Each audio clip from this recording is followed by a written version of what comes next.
Ang stand ninyo, basta hindi stock, Opo. ang presumption ninyo, Is modified po. Opo. modified. Dahil hinahanapan ninyo ng road safety certificate at pag walang naipresenta, huli. Lain yun, ang katong mga nadakpan yor nga with DTI na.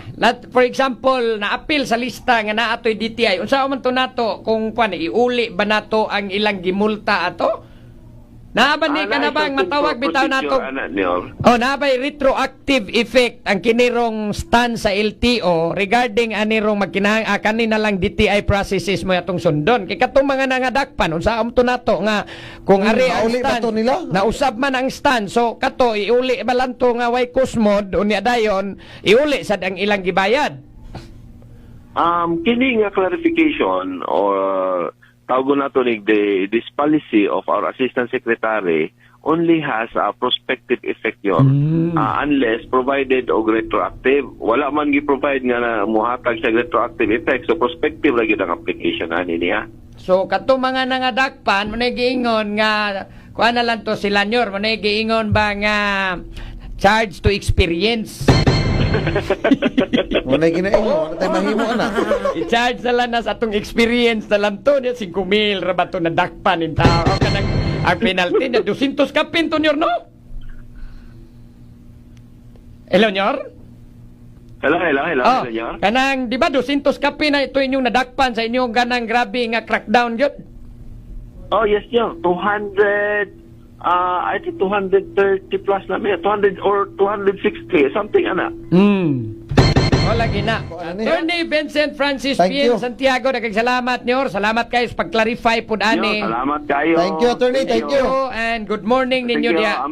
Amping Mo dia sa Okay, LTO 7. Brigada. Exclusive. Siksik sa mga bagong balita. Brigada Balita.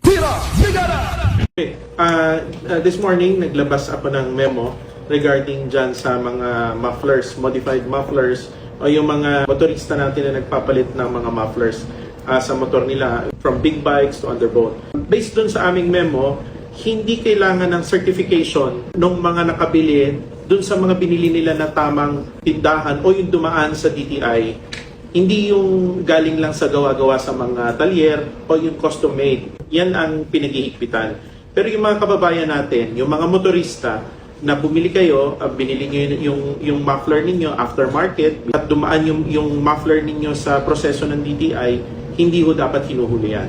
So malinaw po yung binigay naming guidelines dyan at isang ano na rin ito para malinawan yung mga enforcers namin throughout the country na basta yung modified muffler na yan ay dumaan sa proseso, dumaan sa DTI, hindi gawang bahay-bahay lang, walang problema yan.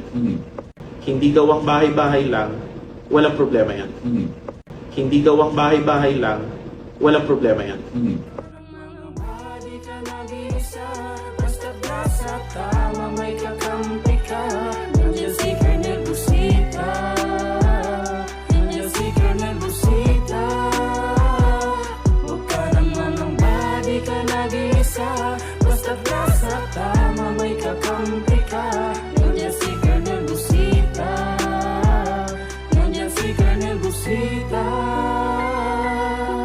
Bilat sa init, minsay basa din ng ulan.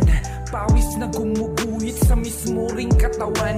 Kadalasang sumisingit, pagod nararamdaman. Ngunit diretso sa pagpihit, kumalaman ng tiyan. Bawat daan ng masikip, pinipilit malusutan.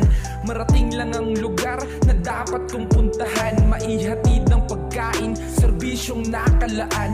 Para sa mga taong kailangan kong pagsilbihan. Napili kong hanap buhay, makipagsapalaran. Magdamag man sa daan, puyat man ay tatatagan. Para sa pamilya ko na laging nakaabang. Handa akong gawin lahat, mabuhay lang ng marangal.